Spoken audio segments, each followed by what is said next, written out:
C'est avec beaucoup de plaisir que je prends part à cette session consacrée à la vaccination à l'occasion du deuxième sommet mondial sur la Covid-19.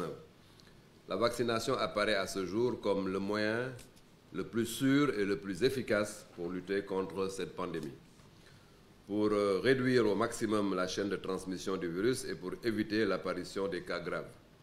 C'est pourquoi, grâce au leadership du président de la République, M. Macky Sall, président de la République du Sénégal, notre pays a très tôt mis en place une stratégie nationale de vaccination contre la Covid-19, dont l'exécution a démarré le 23 février 2021 suite à l'acquisition par l'État du Sénégal d'un important lot de vaccins.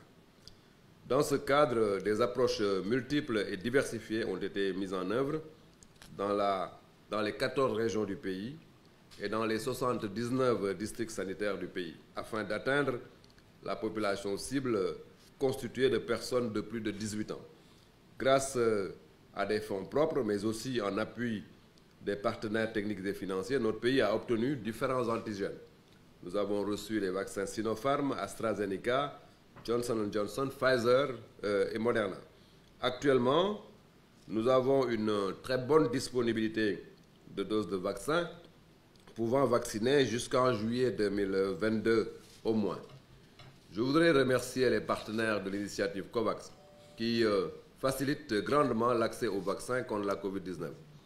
Cette initiative est le symbole de la solidarité mondiale face à la pandémie de Covid-19. Je remercie également tous les partenaires bilatéraux qui accompagnent l'exécution de notre stratégie nationale de vaccination. À la date du 8 mai 2022, 1 470 662 personnes ont reçu au moins une dose de vaccin, soit 16,1% de la population cible de plus de 18 ans. Et 1 46 457 personnes ont complètement été vaccinées, sont vaccinées, soit donc 11,46% de la population cible. Le Sénégal a validé l'administration d'une troisième dose comme dose de rappel pour renforcer la protection des individus.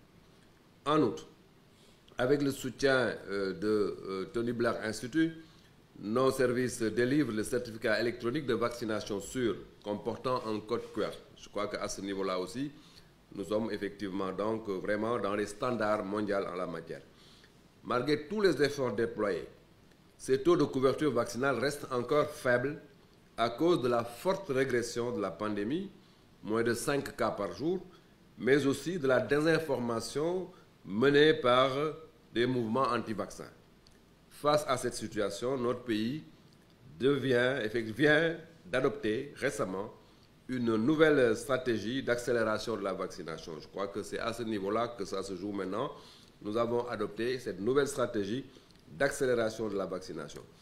Il s'agit d'intensifier la sensibilisation et la communication en vue de susciter la demande de vaccination, mais aussi d'accorder plus de responsabilités et de moyens aux régions et aux districts sanitaires, de renforcer leur logistique roulante et de conservation des vaccins, de former les personnels de santé, mais surtout d'assurer la bonne gestion des données de vaccination, sans oublier de mieux structurer l'offre de vaccination.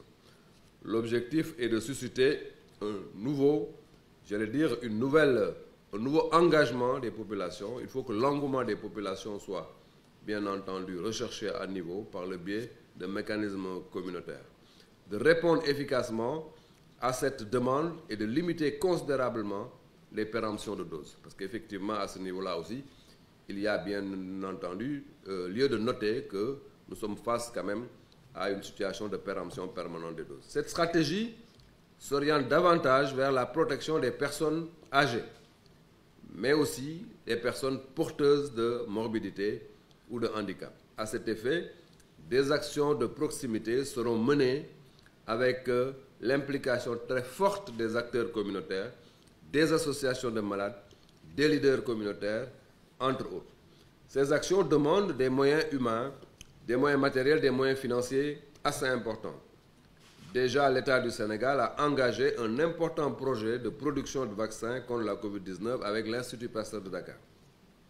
Le projet est très avancé et reste donc accompagné par par les réformes sur l'environnement pharmaceutique. Nous sommes là-dessus avec bien sûr la nouvelle création de l'Agence sénégalaise de réglementation pharmaceutique. C'est pourquoi nous invitons nos partenaires à accompagner nos efforts sur les différents axes de notre stratégie de vaccination pour qu'ensemble, nous puissions relever le défi de vaincre définitivement la COVID-19 grâce notamment à la vaccination.